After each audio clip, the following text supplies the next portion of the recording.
Una entrevista del Telematutino 11, gente importante, a tratar temas importantes. Nos acompaña el doctor Servio Tulio Castaño Guzmán, quien es vicepresidente ejecutivo de Finjus, una muy respetable institución, y un tremendo abogado y gran amigo, Servio Tulio. Sobre todo lo tercero. Me quedo con ese. Muy buenos días, Servio Tulio. Gracias, bienvenido al Jackie. programa. Un abrazo fuerte. Un abrazo. Y qué bueno tenerte de vuelta, porque había estado viendo el programa solamente conduciéndolo Ramón. Digo yo, güey, ¿qué pasa? Bueno, gracias. Pero ya estás aquí. Gracias por extrañarme. Hay tantos temas que yo no sé por dónde comenzar, pero claro, está el tema de la reforma constitucional, Sí. que yo quisiera abordarla ya por las partes, no entrar en un... si tuviera más fresco y tú dijeras, dame una radiografía completa, pero yo quiero que empecemos con la parte de los candados, que yo veo que son 3, Sí. y la parte que tú siempre has mencionado aquí, de las cláusulas pétreas. Que es un concepto de la doctrina, para que tú sepas. Sí. Entonces, O sea, realmente es un candado que le cierre el paso al presidente y a futuros presidentes. yo diría que lo hace más difícil, porque primero tú no podrás modificar la Constitución para tú beneficiarte de ella, en fin. Pero yo quiero decir lo siguiente, el tema de la petrificación de una Constitución, eso es un concepto de la doctrina, ¿eh? ¿Y qué es eso? No, son teorías constitucionales, pero yo quiero eso ponerlo bien claro. Obviamente, lo que se está proponiendo ahora, según lo que se ha dicho, evidentemente de que va a ser muy difícil modificar en cuanto a ese aspecto la Constitución, no imposible. Pero yo siempre le he dicho, inclusive cuando nos hemos juntado y eso lo sabe todo el mundo, que han estado consultando sectores, bueno, nosotros fuimos de los que fuimos consultados. Yo hice esa salvedad conjuntamente con Emanuel Esquella. Eso es doctrina. Entonces habría que... Es decir, pero que la Constitución dice, no se puede modificar lo de que el gobierno es republicano, civil, y entonces cuando ellos introduzcan ahí la parte del 124... Pero es que no es ahí que lo están introduciendo, es en otro artículo. Es en otro. Entonces, no, porque tú no puedes, eso sí la Constitución cerró, la parte del procedimiento de reforma. Entonces, es en otro artículo que están metiendo la partecita esa de la cual estamos hablando. Yo, más que esa parte, que evidentemente la saludo, porque eso ha sido una desgracia desde el punto de vista histórico, desde cuando Santana, Báez, en fin, Trujillo, en fin, Balaguer. Pero todo, sigue para adelante todito. Todo. Yo eso lo saludo evidentemente como lo saluda todo el mundo. Yo creo que en eso nadie lo está cuestionando. Pero yo le doy más importancia a otros aspectos. A mí me hubiese gustado que en esta reforma constitucional, por ejemplo, hubiésemos tocado el tema de la Cámara de Cuentas. ¿En qué sentido, Servio Tulio? ¿Por qué tienen que ser 5 los miembros de la Cámara de Cuentas? ¿Y cuántos deberían Debería ser 1, como es un contralor de la República, un contralor externo, como es en todos los países del mundo. Lo que pasa es que eso fue un tribunal, pero ya dejó de serlo. Eso no tiene sentido. Y por eso es que tú ves que muchas veces se presentan problemas de gobernabilidad a lo interno de ese órgano. Es cierto. Eso no tiene sentido. Como quizá me hubiese gustado, por ejemplo, tratar el tema de los consejos, pero con mayor detenimiento, que se está tratando ahora, el del Ministerio Público, que ha generado un debate, y qué bueno que lo genere, porque a fin de cuentas el Consejo Superior del Ministerio Público también hay que ver si ha contribuido a la buena gobernanza a lo interno de ese órgano. Habría que consultarle a la procuradora que lo preside. O sea, hay cosas que yo creo que también tienen una relevancia, quizás más que lo de puntos que se están proponiendo. Por ejemplo, el tema de la disminución del Congreso. Yo fui consultor jurídico del Congreso. Lo digo No, y es asesorado. y además uno conoce al Congreso. ¿Qué pasa? El Congreso tiene varias lógicas. Una cosa son los senadores que representan territorios. Y otra cosa son los diputados que tienen la representación popular, digámoslo así. Por eso es que tú ves que los diputados representan distritos, demarcaciones. El debate es si se disminuyen o no se disminuyen. Cuando tú tienes una visión comparada de los demás países del área, evidentemente de que por cada 100.000 habitantes, nosotros somos el segundo país que más diputados tiene. Entonces, habría que preguntarle a Pacheco, ¿está contribuyendo ese número o esa cantidad de diputados a la buena gobernanza, a lo interno de la Cámara de Diputados? Él te va a decir que no está contribuyendo. Y mira que él se maneja. Pero espérate, pero hay otra cosa. Desde el punto de vista, tú sabes que existe la representación. Eso es relativo, la representación. ¿Por qué? Porque cuando ellos llegan al Congreso ya dejan de representarnos a nosotros. Exacto. Ellos se deben a la línea del partido. Vamos a hablar esto con claridad. Es así. No, eso es así. Vamos a hablar esto con claridad. Entonces, ¿qué sucede? Que el ciudadano, como al final siente que no lo están representando, quieren que sean menos los diputados. Si tú haces una encuesta, de si el ciudadano quiere que disminuyan la Cámara de Diputados, tú te vas a encontrar que el 90% dice que sí. Pero en el fondo es por eso. Es por eso. Entonces, ese es otro debate, que tú lo tienes que analizar desde esa perspectiva. Y lo del Ministerio Público Independiente, eso está muy bien, no hay ningún problema. Pero yo siempre he sostenido, es mi visión de ver la vida, que la independencia de una persona es intrínseca a ella. Que eso no depende de ni quién te nombre y de cuáles sean los requisitos. Ni donde tú estés. Pero honestamente hablando te lo digo.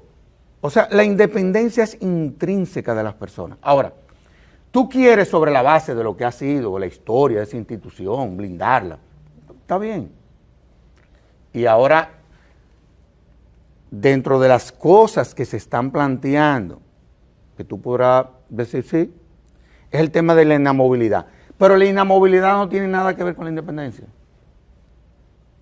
Si la lógica es tú, poniendo lo que sea inamovible, tú vas a creer que tú estás garantizando que el que asuma la Procuraduría va a ser independiente. Yo no sé, honestamente hablando, te lo digo. Pero también puede, como escribe un artículo hoy Pelegrín, que de repente tú tienes un tipo que va a tener más poder que el presidente de la República. Bueno, gracias a esa inamovilidad. No, el tema es, él lo dice, yo lo entiendo, por el tema de Perú y Guatemala y Venezuela hoy, que son de que Ministerio Público Independiente. El de Guatemala, para que tú tengas una idea, quiso inhabilitar al que es hoy presidente, pero no solamente eso, luego de que lo eligieron como presidente, trató de que no se juramentara. El de Perú, hemos visto lo que ha pasado. Que por un reloj que le regalaron a la presidenta actual, la sometió a la justicia, hizo un allanamiento. Entonces, nosotros también, yo estoy de acuerdo con que cada vez el Ministerio Público se blinde más, pero ojo, muchas veces uno creyendo que va a fortalecer al órgano, sabrá Dios qué loco pueda eventualmente colarse ahí y desestabilizar este país. Lo digo con toda la sinceridad del mundo. Y lo digo, Ramón, porque yo fui procurador general adjunto también. Ahora, Servio Tulio, el tema de los aspectos más relevantes de la propuesta es de los cambios en la Procuraduría en cuanto al nombramiento de la autoridad superior. En ese aspecto, la forma de cómo se escoge. No, yo estoy de acuerdo. Si tú supieras que yo estoy de acuerdo con lo que se está planteando, porque a fin de cuentas tú lo que estás es legitimando el nombramiento, porque a fin de cuentas es el presidente que lo propone. Sí. Yo no estoy de acuerdo con terna. Todos sabemos lo que pasa con la terna, porque en el fondo siempre, en esas ternas, de antemano se sabe quién es el que va a... Entonces, no expongamos a los juristas. El presidente que lo siga proponiendo, no hay ningún problema con eso. Él lo que está tratando es de legitimar el nombramiento. como pasa en los Estados Unidos, que el Attorney General, como ellos le llaman, que es ministro de Justicia también, lo propone el presidente, pero lo termina nombrando el Senado. Lo ratifica el Senado. Sí. ¿Qué pasa? El presidente ha querido en esta ocasión que sea un órgano más democrático, que sea el Consejo Nacional de la Magistratura, en donde confluye el Ejecutivo, exacto, el Congreso. Que fue una ganancia cuando se creó. Pero por supuesto que sí. El Congreso y el Poder Judicial. Yo no estoy de acuerdo de que el presidente del Tribunal Constitucional, por una sencilla razón. Por una cuestión de lógica, de estructura de Estado. El Tribunal Constitucional es un órgano extrapoder, no es un poder del Estado. Y en el Consejo Nacional de la Magistratura, la lógica fue, cuando nos inventamos eso, que confluyeran poderes del Estado. Por eso que tuve que estar el Poder Judicial, el Ejecutivo y el Legislativo. ¿Tú estás de acuerdo con que saquen al procurador del Consejo? Por supuesto que sí. ¿Qué tiene que estar un procurador nombrando jueces?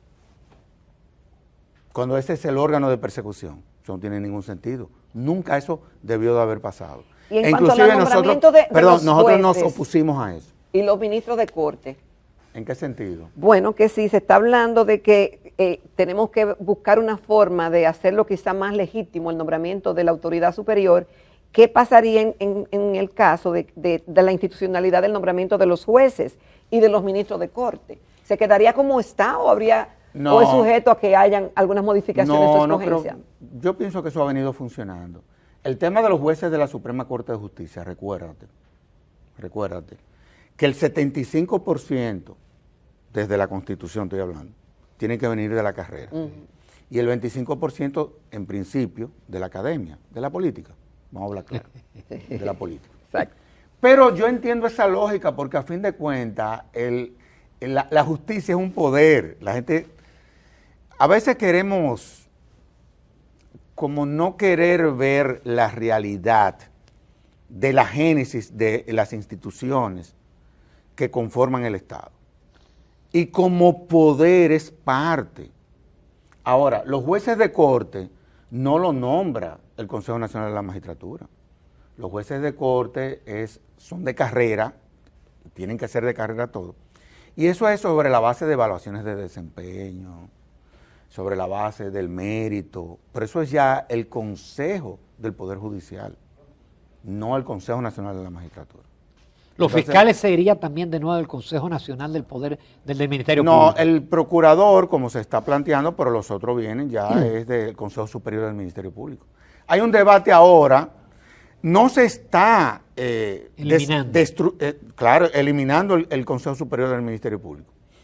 Lo que estoy viendo es que lo que se está tratando es lo que entiendo, es de democratizar más el Consejo Superior del Ministerio Público. Es decir, probablemente de aumentar su composición y por eso se está remitiendo una ley. Es lo que estoy entendiendo. Porque a fin de cuentas todavía yo no... Por eso es que tú ves que yo me estoy manejando sobre la base de lo que se está diciendo y de lo que el presidente planteó. Pero no necesariamente esa va a ser la propuesta. Ya el consultor jurídico está diciendo que hay cosas que hay que afinar en cuanto a la forma. Pero no al fondo. Pero no al fondo. Por ejemplo, yo no estoy de acuerdo con que de 5 diputados nacionales se eleve a 20. Exacto. Es una locura. Sí. ¿Pero por qué? Porque si estamos hablando de representación, los diputados nacionales, y eso lo sabemos nosotros tres, llegan ahí no por el voto popular, sino porque lo que decidan la cúpula de los partidos. Un reparto. Entonces, si tú me estás disminuyendo la verdadera representación, no me aumenta lo que real y efectivamente no llegan por el voto popular. Y vuelvo y reitero, y por eso es que los que llegan por elección popular se quejan. Dicen, pero ven acá, yo gasté muchísimo dinero, me la jugué para llegar aquí. Hoy sucede que ahora me van a meter 20. Que no hicieron nada. Que no hicieron absolutamente nada. ¿Y los del Parlacén, Servio Tulio? Lo que pasa es que lo del Parlacén la gente no entiende. Si fuera por mí, yo me saliera de eso para empezar. Pero ¿qué sucede? Que lo del Me gustó Parlacén, esa respuesta. pero de por Dios, eso no, honestamente no, se No lo hace digo, ninguna eso función. eso no tiene ningún impacto. ¿Qué es lo que pasa cuando tú vas? Eso es un acuerdo que hay entre Centroamérica y la República Dominicana, en donde se establecieron esos porcentajes. Señores, no es que sean 20 diputados del Parlacén, es que hay 20 suplentes. Ah, Son 40. Es una aberración. Sí, obviamente, ¿cómo no salimos de eso? Yo no sé. Pero la verdad es que eso no ha servido para nada. Digo, respetando a no, y Centroamérica. lo costoso que es en un país pobre que bien pudiera utilizar esos recursos en otras áreas. Pero fíjate, el tema, vamos a volver al principio entonces. Aquí se ha querido justificar la disminución de los diputados por el tema económico. 1.000 millones. Pero eso no, esa no debe de ser la lógica. Honestamente hablando te lo digo. La lógica es, Pero a mi juicio... Pero parte de, no, quizá no es lo más relevante, pero importa. Pero para mí no es lo determinante. Para mí lo determinante es el tema de la gobernabilidad. Para Ok. mí, en lo Aquí personal. eliminando 2 o 3 instituciones del Estado, tú te ahorras miles y miles de millones. Pero claro que sí, pero para mí lo determinante es el tema de la gobernabilidad de esa Cámara. Para mí eso es lo más trascendente. Y es partiendo de ahí que yo creo que debiéramos de entonces poner el tema sobre la mesa.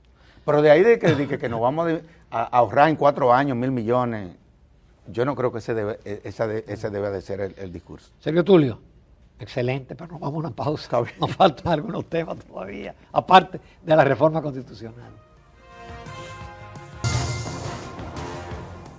El doctor Sergio Tulio Castaños Guzmán, abogado y vicepresidente ejecutivo de la Fundación Institucionalidad y Justicia, FINJUS, nos acompaña esta mañana en Telematutino 11.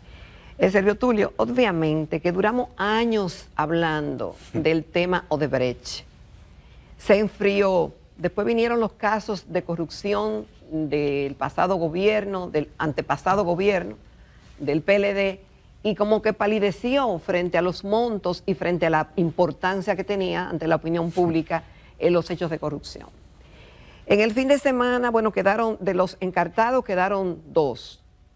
Y el caso en la Suprema Corte de Justicia, el fin de semana, sorprendió que la República Dominicana fue el único país que quedó sin condenas ni sanciones de actividades delictuales que fueron primero confesadas, que fueron comprobadas por organismos locales a nivel y también de jurisdicciones extranjeras. Así mismo. Vimos que se persiguieron hasta presidente, uno se suicidó, hubo presión internacional sobre el tema, hubo reconocimiento de que hubo corrupción, que hubo sobornos.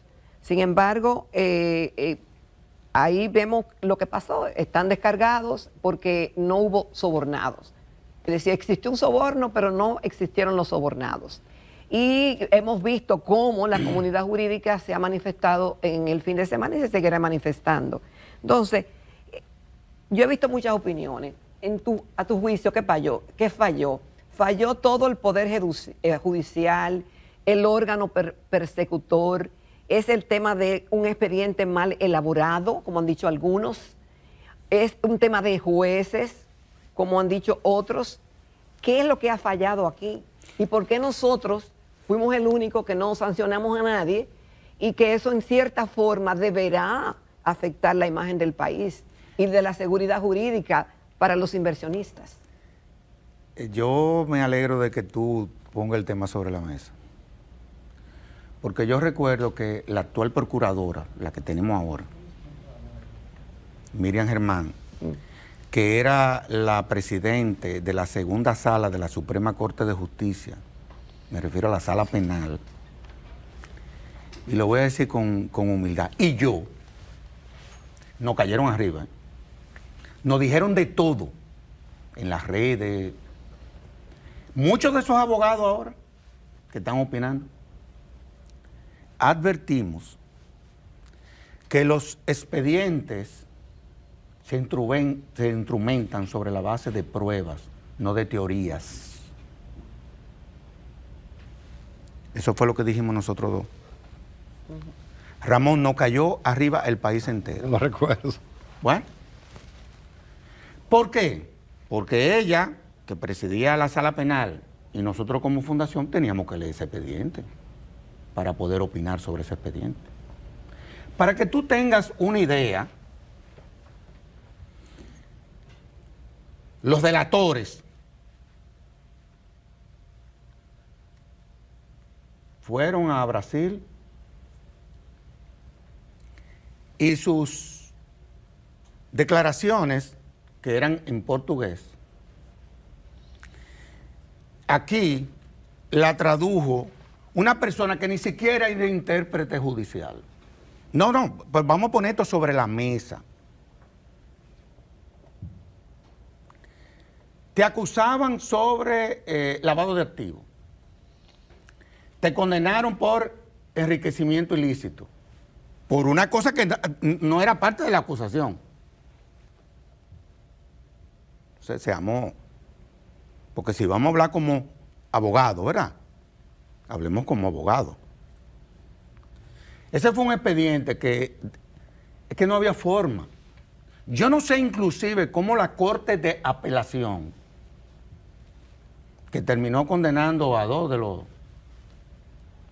Porque eran 13 inicialmente. Encartados de los acusados. Señores, ese es un expediente para tú... Es un caso de laboratorio. Es un expediente que debe de ser el expediente que debiera de ponerse en todas las escuelas de derecho en este país, a los fines de que los estudiantes desde el principio entiendan lo que no debe ser. Entonces, si el expediente está mal hecho, no hay forma de que el juez pueda hacer pero el es que trabajo. el juez es para garantizar derechos. Y si a usted en un expediente no se lo supieron instrumentar, independientemente de lo que una sociedad pueda entender, los jueces están es para garantizar derechos. Para eso que están los jueces, no es para otra cosa.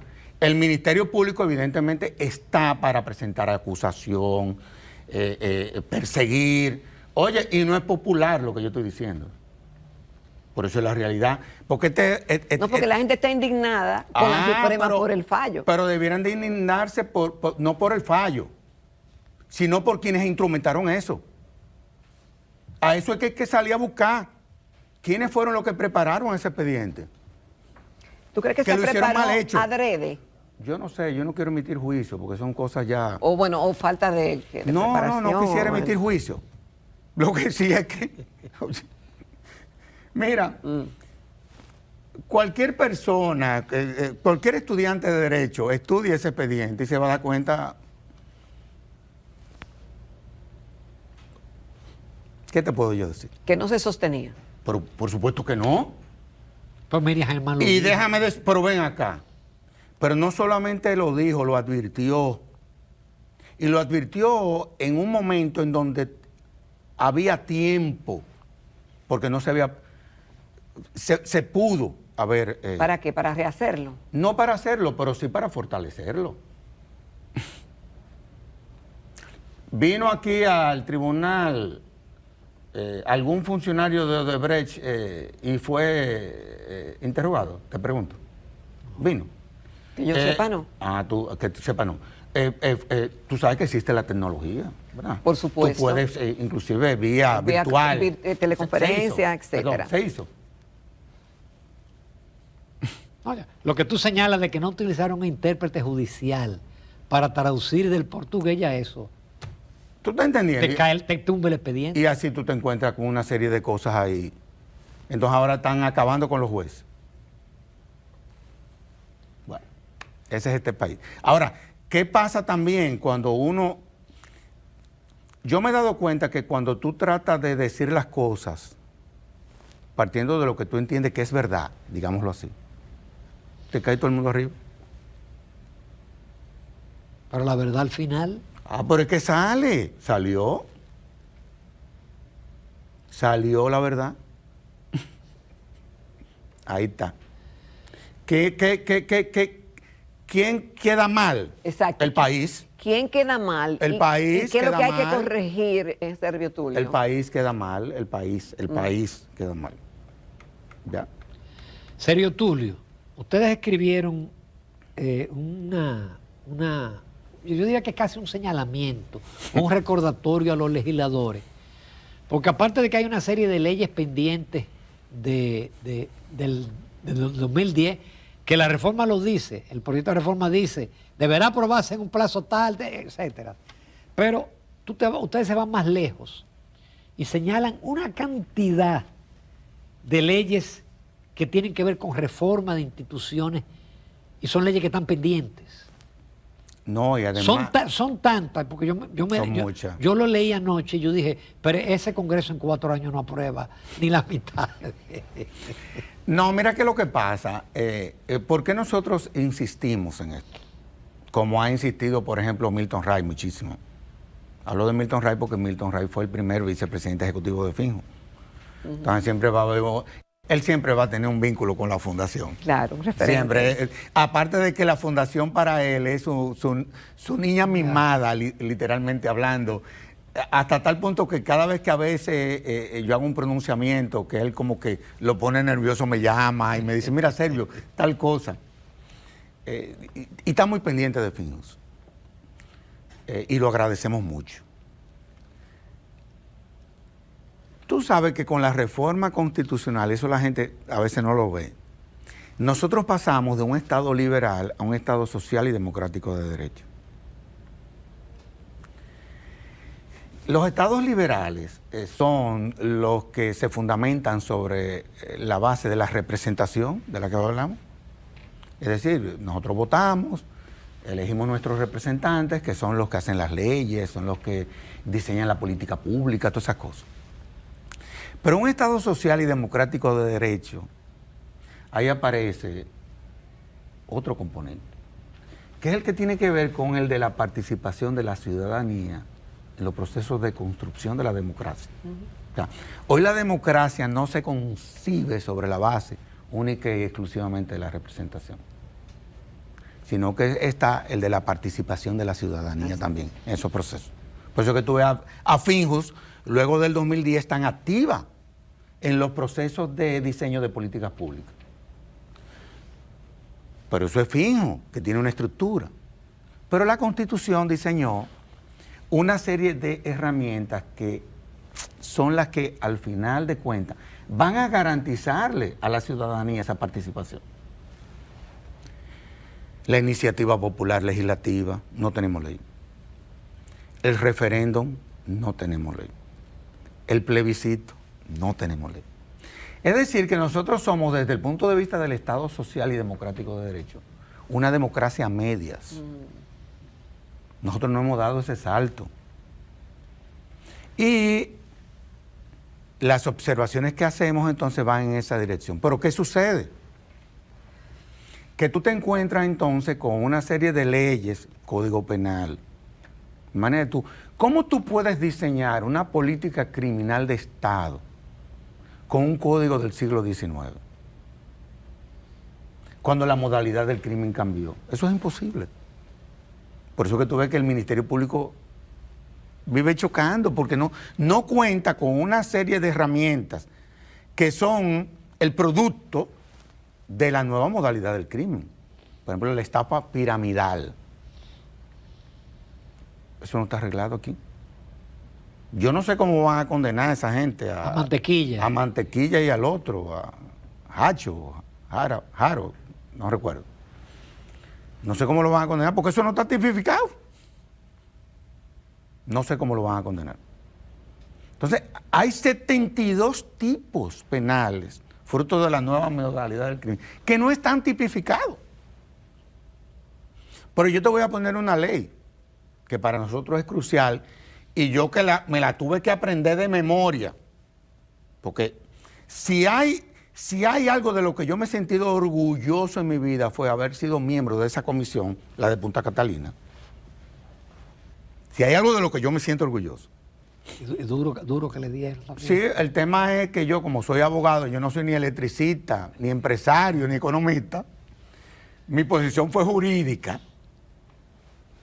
Y yo me di cuenta ahí de que esa fue una ley que se diseñó para financiar el modelo político que se instaló en este país. Ley de contrataciones públicas. Ley de contrataciones públicas. Y he dicho, y cuando yo recuerdo fuimos a entregarle el informe al presidente entonces, le dije, mire, esa ley es a la que usted, delante de todo el mundo, a la que usted lo va a meter en un problema. Como el efecto. Todos los sometimientos han sido por esa bendita ley, por las contrataciones que se hicieron. Y como le dije al presidente Luis Abinader, le dije, presidente, modifique esa ley porque esa es la ley que le puede meter a usted en un problema. Perdón, pero hay una propuesta del propio buenísima de compra y claro, contrataciones. y nosotros trabajamos conjuntamente con él. Buenísima. Que se aprobó en primera lectura en el Senado ya para que no se cayera, no perimiera, y que yo creo que es lo que se debe de aprobar. Porque contrataciones públicas hoy está trabajando no sobre la base de la ley que tenemos, sino sobre la base de una serie de reglamentos y de una serie de iniciativas que Carlos Pimentel, que conoce muy bien el sistema, ha podido diseñar para que él no termine mal, ¿tú entiendes? Y las cosas van funcionando. Le brincan la tablita de vez en cuando. Bueno, es que son tantas las contrataciones públicas que él no puede tener el control de todas. Pero sí, cuando se presentan situaciones, bueno, la verdad es que la Dirección de Compra y Contrataciones, esa es de las direcciones que hay que felicitar de esta administración. Servio Tulio, y así tú te encuentras con muchísimas leyes. La de indulto. Sí, pero Servio Tulio, justamente la de eso, Contraloría usted también la propone. Claro, claro que sí.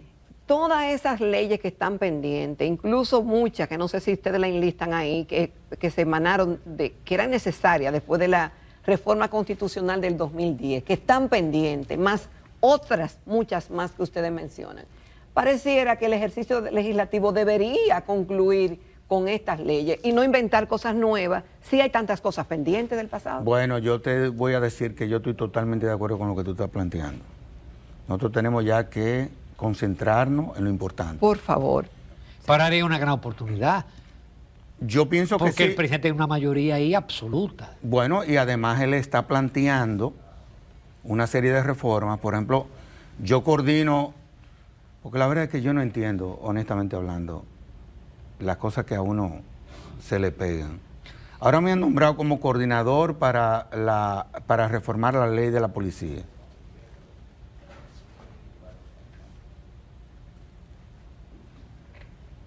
Es verdad que nosotros hemos venido trabajando el tema de la policía, eso es verdad. Y tú estabas muy animado, Servio Tulio, en la última entrevista. Y sigo más animado todavía aún. Tú eres coordinador de la comisión. No, yo fui coordinador de la primera comisión, exacto, que fue la que hizo el diagnóstico, que tú supiste lo que eso reflejó. Pero ahora es que viene de verdad la verdadera reforma, ¿eh? Nosotros nos hemos concentrado en la dignificación del policía y en todo lo que tiene que ver con los programas de formación. Pero ahora vienen las reformas estructurales. ¿Qué implican esas? Por ejemplo. Es otra policía. Pero qué bueno. Es otra policía. Y yo se lo he dicho a mis amigos de la policía. Porque hay un compromiso. Y además a quienes nos metieron en esto, le hablamos muy claro al presidente de qué era lo que había que hacer ahí. Y es otra policía. Para que lo tengamos bien claro desde ahora, es otra policía. Respetando siempre los derechos adquiridos del actual. Eso sí. Pero es otra policía. Servio Tulio, tú no sabes lo que yo te agradezco, que tú me hayas dicho que sí a esta entrevista. No, porque aquí yo he estado tomando nota y aquí hay como 10 noticias. ¿Tú crees? Sí. Tú has dicho cosas de mucho peso y de mucha responsabilidad. Porque es que a la gente hay que decirle la verdad, por lo menos en lo que uno, la que uno entiende. De verdad, muy agradecido. Y a veces no soy muy popular, para que tú sepas. No, y qué bueno que te sigan colocando en comisiones importantes, porque algo se va a hacer y tarde o temprano vamos a avanzar. Pero por supuesto que sí, este país va adelante, este país va increíblemente adelante. Y desde el punto de vista institucional, independientemente de esa decisión del viernes, que la gente se desalienta, A veces es bueno que esas cosas pasen, para que las cosas se hagan desde el principio correctamente. Gracias, Estamos de Sergio acuerdo, Tulio. es cierto. Nos vamos a Gracias, comerciales.